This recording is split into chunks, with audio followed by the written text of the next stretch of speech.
Look at a drill bit, not the machine, just the bit itself. That small, twisted piece of metal with a pointed tip. Most people have held one. Most people have used one, but very few have ever thought about the spiral. It runs from a tip all the way up the body in a continuous helix. It is not decorative, and it is not there to make the bit look interesting. The spiral is doing one of the most important jobs in the entire drilling process, and if it were not there, the bit would fail within seconds. The real reason drill bits are shaped the way they are is not about the sharpness of the tip. It is about what happens to the material after the tip cuts in, where it goes, and how long the bits survive long enough to finish the hole. Let's get into it right here on Small Things.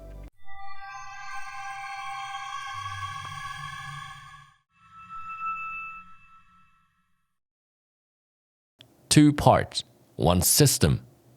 At its core, a drill bit is a precision cutting tool designed to remove material from a specific location and leave a clean and accurate hole behind.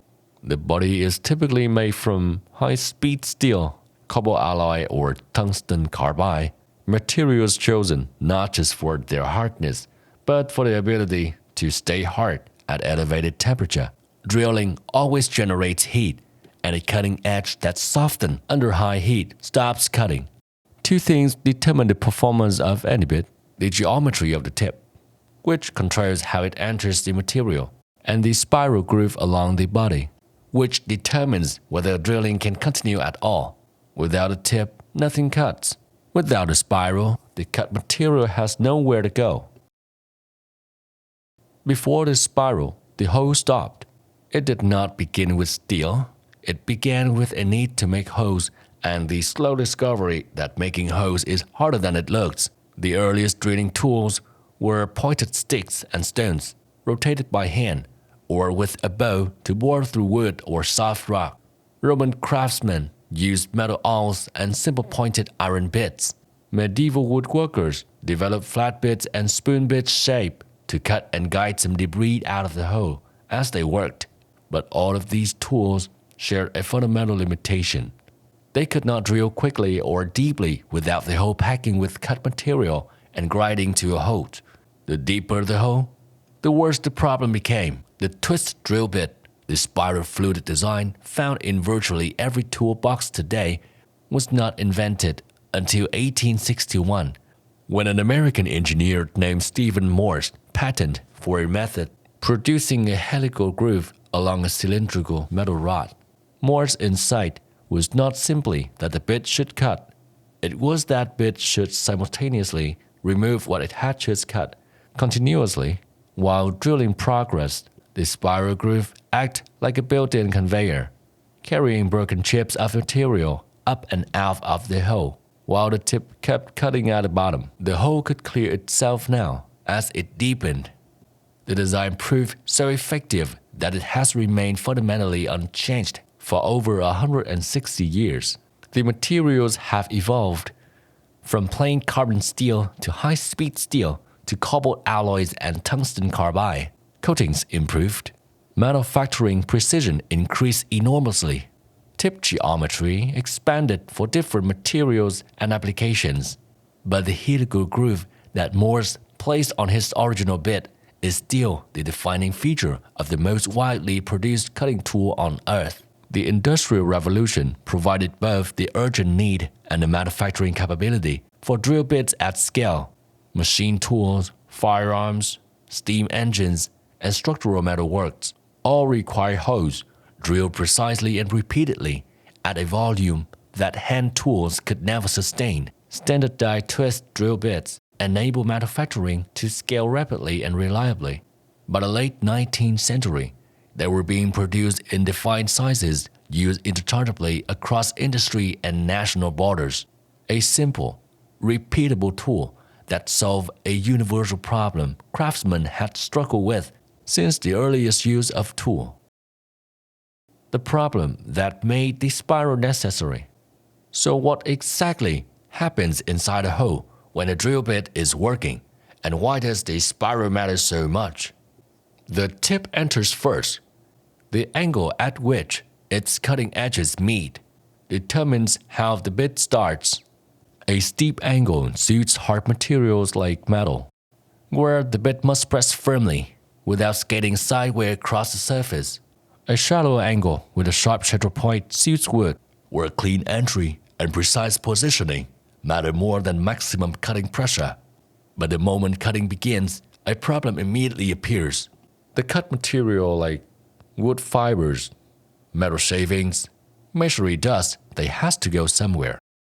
With the very shallow hole, they can exit naturally, but as the hole deepens, the debris has no easy way out. It accumulates around the bit, presses against the cutting edges, generates friction, and raises temperature at the cutting zone. Heat above a certain threshold softens the metal of the cutting edge. A softened cutting edge loses its sharpness and stops cutting cleanly. The bit dulls, slows, and if the operator continues pressing, it can snap entirely. The spiral groove, called the flute, is the solution the design has always been built around. It is a continuous channel carved along the body at a precisely calculated angle. As the bit rotates and cuts, the chips travel up the rising path of the flute and emerge at the top of the hole. The bit can drill to depth because the path for removed material stays continuously clear. Without the flute, drilling would be limited to shallow depths before the hole filled with debris and progress stopped. The geometry of the flute is not arbitrary. The angle of the helix, the depth of the channel, and the width of the land between flutes are all calculated for the material that is being cut. A fast helix can remove chips quickly, but weakens the body. A slow helix is obviously stronger, but less efficient at clearing debris. Getting this balance right is as important to bit performance as the sharpness of the tip itself. It's not just about being sharp. One of the most common assumptions about drill bits is that sharpness is the main thing, that the tip is what matters and everything else is just secondary. Well, that's not quite right. Sharpness is definitely essential, but a sharp tip on a poorly designed bit fails quickly. The real performance must come from the system as a whole. The tip cuts, the flute clears, and the body material survives the heat generated by both. Any weakness in that chain will break the process. And the second assumption is that drill bits are essentially interchangeable, that a bit working on wood can work adequately on metal or concrete. In practice, the difference between drill bit types reflect genuine differences in how materials respond to cutting.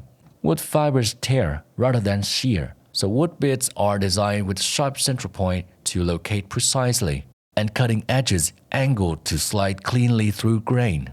In the other hand, metal shears and generates much more heat, requiring shallower tip angles and materials that retain hardness under temperature, typically cobble or carbide. When masonry does not cut conventionally at all, brick and concrete are too hard to be sheared by a rotating edge. Masonry bits use a carbide tip to chip and grind through the material, usually with a hammer drill adding percussive impact to the rotation. Using a standard twist bit on concrete does not produce a hole. It produces a hot and dull bit. The variety of drill bits design is not for marketing. It is engineering responding to genuinely different physical problems that happen to share the same basic tool format. The same spiral everywhere. Today, you will find drill bits operating across almost every scale of human construction and manufacturing. In electronics production, carbide microbits smaller than a millimeter drill thousands of precisely positioned holes in circuit boards at very high speed. In aerospace, cobble and carbide bits work through titanium alloy and composite material, where hole position and surface finish affect structural integrity directly. In surgery, specialized bits drilled into bone with tolerances measured in tenths of a millimeter. Coatings have improved everyday performance significantly. Titanium nitride, the gold surface on many hardware stored bits, reduces friction between the bit and the material, lowering heat generation and extending the life of the cutting edge. Black oxide performs a similar function at lower cost, while diamond coating are used for glass, ceramic, an extremely hard stone, where the bit material must exceed the hardness of the workpiece by a substantial margin. Computer numerical control machining brought precision to drill bit manufacturing that would have been impossible by hand. Every flute is cut to an exact specification. Every tip is ground to a defined angle. Every bit is verified dimensionally before leaving the production line. The design principles established by Morse in 1861 are now executed at tolerances he could not have imagined with the tools available to him back then. The fundamental drilling problem, debris accumulates, heat builds up, bits fail, has not changed since the first pointed stake was spun between a pair of hands. The tools built around that problem have simply become more precisely engineered with each passing generation. The hidden path. So, how is the drill bit made, and why does the spiral shape matter? Because a drill bit is not just a sharp metal rod that punches holes. It is a small engineered system built to cut, survive heat, reduce friction, and carry broken material out of the hole simultaneously, continuously, and as long as the job requires. The tip makes entry possible. The material makes heat survivable. The coatings reduce friction. And the spiral is the hidden path that keeps the whole process working, carrying the debris of cutting up and out of the hole so the tip can keep cutting at the bottom. Without this spiral, the hole stops. And with this spiral, the bit can go as deep as the job demands. If this changed the way you look at the next drill bit you picked up, let us know in the comment what everyday tool you want us to examine next. We might make it in our next episode. Thanks for watching. History often hides in the smallest details.